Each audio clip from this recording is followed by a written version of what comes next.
ঘুম ও স্ট্রেস কিভাবে ঘুমের মান উন্নয়ন করবেন সেই বিষয় নিয়ে কথা বলবো। যারা অনেক বেশি স্ট্রেসে থাকেন তাদের কিন্তু দেখা যায় যে ঘুমের সমস্যা হয় বা রাতে ঘুমাতে গেলে তাদের ঘুমের যে তৃপ্তি সেটা আসে না। তো আজকে ভিডিও এটা নিয়ে ঘুমের স্ট্রেস কিভাবে ঘুম প্রভাবিত করে সেটা তো আপনাকে জানা দরকার আছে, তাই না?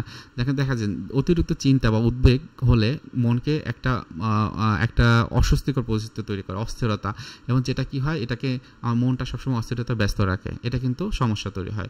অনেক সময় কর্টিসল হরমোনের কথা জানেন, যখন স্ট্রেস থাকে তখন কিন্তু মাত্রাটা বেড়ে যায়, যা এটা কিন্তু বারবার দেখা যায় ঘুমাতে গেলে রাত জাগা হয়, অথবা দেখা যায় ঘুম অল্প অল্প হয় আবার ভেঙে যায়, এটা কিন্তু হয়। এরপর বদলানো ঘুমের রুটিন, যেমন হচ্ছে যে আপনি হয় কি যে দিনের বেলা ঘুমান বেশি, রাতের বেলা ঘুমান না, সেটা কিন্তু কি হয় যে আপনার ঘুমকে কিন্তু প্রভাবিত করে। আমাদের বায়োলজিক্যাল একটা ক্লক আছে যেটা জেনেটিক্যালি আমরা পেয়েছি। রাতের ঘুমটা যদি দিনে দেই তাহলে কি হয়, দিনের কাজগুলো করতে পারে না, যেটা একটা ডিসফাংশনাল তৈরি হয়। অনেক সময় ঘুমের মান উন্নতি করতে বেশ কিছু বিষয় আমাদের করণীয় আছে, যেমন নিয়মিত ঘুমের জন্য একটা রুটিন তৈরি করা। আপনার রুটিন অনুযায়ী কখন ঘুমাতে যাবেন সেটা আপনি ঠিক করবেন এবং সেই সময় আপনার ঘুমাবেন।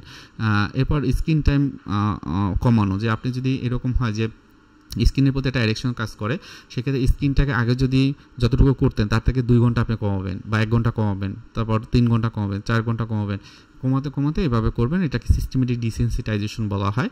এটা অনেক ক্ষেত্রে বিহেভিয়ারাল থেরাপির ক্ষেত্রে ব্যবহার করা হয়। এটা দেখবেন আপনার ক্ষেত্রে আপনি অ্যাপ্লাই করতে পেরেছেন।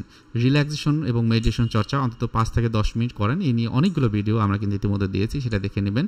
ক্যাফেইন বা বাড়ি খাবার যদি খাইতে চান সেগুলো এড়িয়ে চলুন। আরামদায়ক পরিবেশ তৈরি করেন এবং ঘুমানোর সময় আপনি আপনার লাইট, ফ্যান এগুলো কীরকম আছে সেটা একটু দেখে নেবেন, বন্ধ করে একদম নিরিবিলি রাখবেন।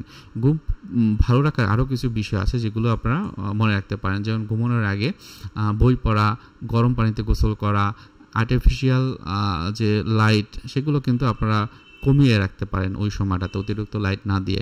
ঘুমের সময় মোবাইল সাইলেন্ট রাখবেন এবং ঘুম না হলে ঘড়ির দিকে না তাকানো, এটা কিন্তু খুবই গুরুত্বপূর্ণ।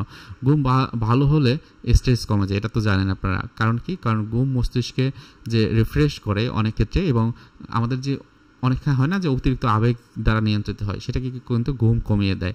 এবং কাজের আমাদের যে দক্ষতা, অনেক বেশি স্ট্রেস ফিল যখন আমি না করি তখন কিন্তু কাজের দক্ষতাগুলো বেড়ে যায়। সো আপনি যখন ঘুমাচ্ছেন পর্যাপ্তভাবে তখন কিন্তু এই স্ট্রেসগুলো থাকছে না, মনোযোগ এবং ফোকাসটা বেড়ে যাচ্ছে এবং মানসিক যে স্থিরতা সেটা কিন্তু অনেক বেশি বেড়ে যায়।